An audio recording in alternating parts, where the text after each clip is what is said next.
think I realized the impact of the pandemic when you were, when I was driving to work and the streets were empty. City Hall was empty, and in many ways still is, with people working remotely or hybrid, working from home. Noticing just some very basic things had changed, and seeing city streets empty at like a Monday through Friday business hours on Hamilton Street, and all of a sudden it's there's almost no one to be found.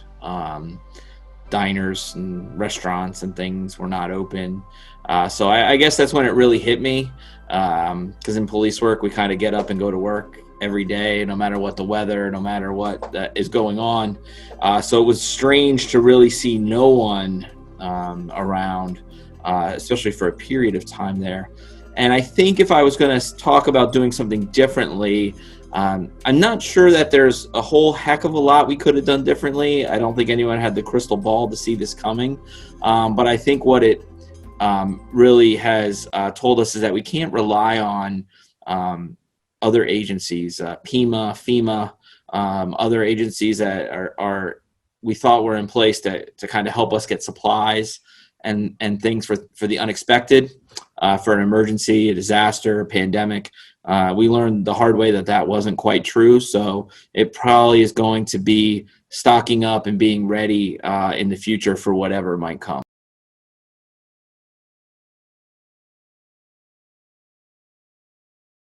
My day, like I said, coming to work and maybe even having to work a little more even than usual, which is hard to do.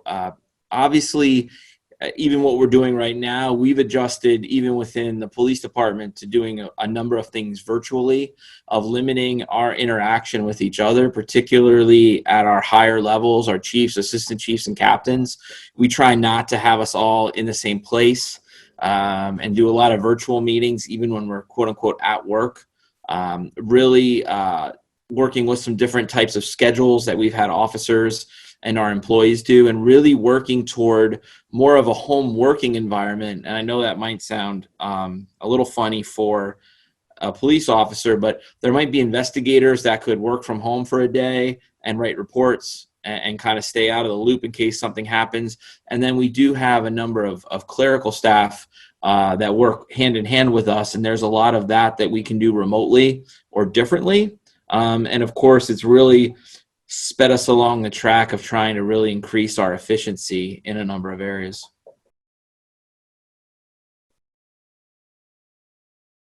We're very worried about our employees' mental health. We've reached out to their families. Our home life, which I didn't answer well in the last part, all of our home lives are upended like everyone else in the world. So our kids are learning remotely. One's in school 2 days a week, one's home all the time. A lot of our people work shift work. So we've reached out to the families. We provided a number of mental health resources. We've empowered our shift commanders to allow extra time off that people have earned, but we kind of have a limit on how many people can have off, but we've given a lot more leeway given the stress of COVID and families. So I think those are some of the coping mechanisms, is that we've been trying to treat our officers and our employees as humans, and try to really help them as much as possible.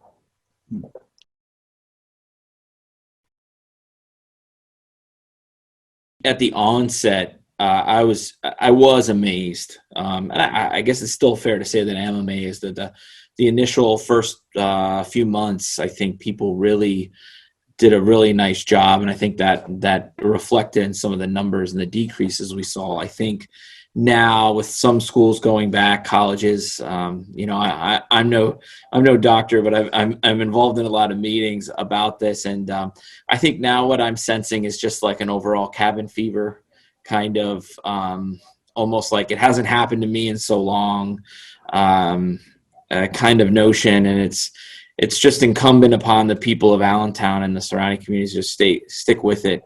But I guess overall I've been impressed.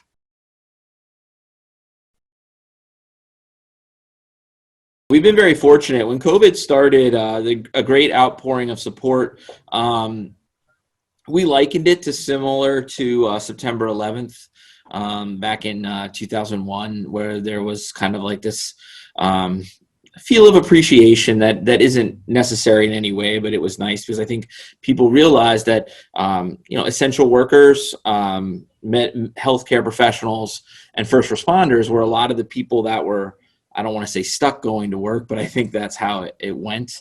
And I know we as police officers, we got a whole new appreciation for.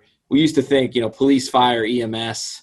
And you really got a really good handle on like grocery store workers, like how important are these people, out there, and of course the healthcare workers, and just so many other people that kind of make the world go. To truck drivers. I mean, you think about it, all the people that kind of make stuff happen.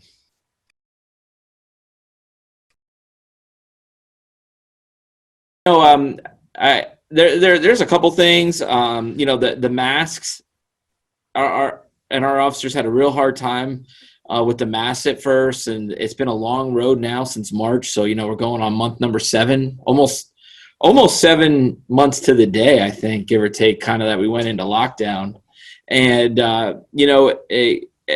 cops are like any other person in the world, creatures of habit. And I envisioned, I tell people the story that when we received body cameras about 5 years ago, our officers would get out of the car all the time and they wouldn't remember to flick them on because the cop that had been here 10 years had never done it before. So it's like a muscle memory. You get out of the car, you take your keys out, you open the door, you're looking around.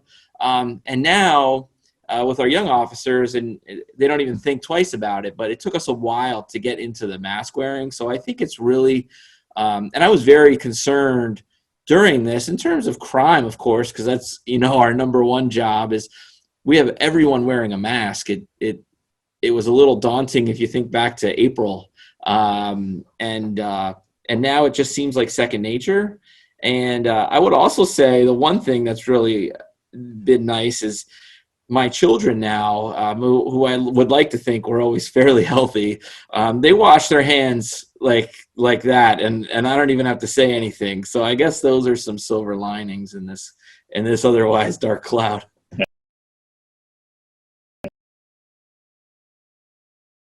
No, it's actually I'm leaving a meeting talking about crime stats. So we have our crime stats through the end of September. Today it's October 13th, so we just tallied up the numbers from September. And crime across the city of Allentown is down significantly.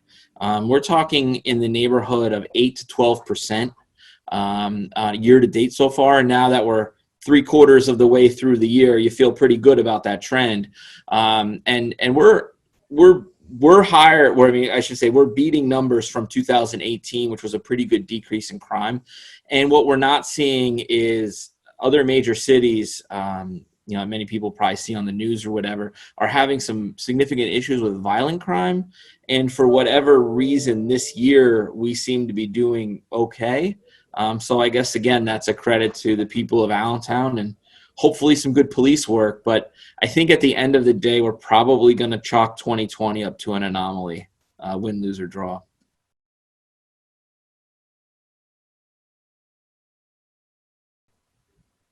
Yeah, I do. I think this was a unique moment in time for many people, including my family. And I know that I may not have been home as much, but my wife is a teacher, so she was home from March until now. And she got to spend an awful lot of times with the kids, and there was some real nuclear family time there for those first couple months.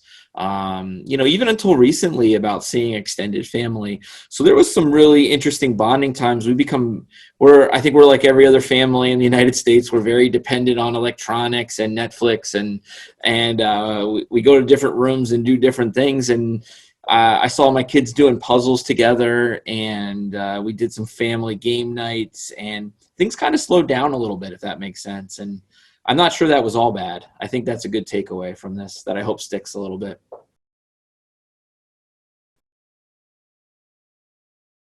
I just will say that to anyone that reads this or watches this 20 years from now, that my family and I, we go to the Allentown Library. My kids are up in the kids section, when it's prior to COVID, and we'll hope to be back there again soon as hopefully things get back to normal. But if you didn't get to experience it here in Allentown, just know that it was probably one of the most surreal things we'll ever experience from someone that was out there every day. And I appreciate the opportunity to be involved in this project.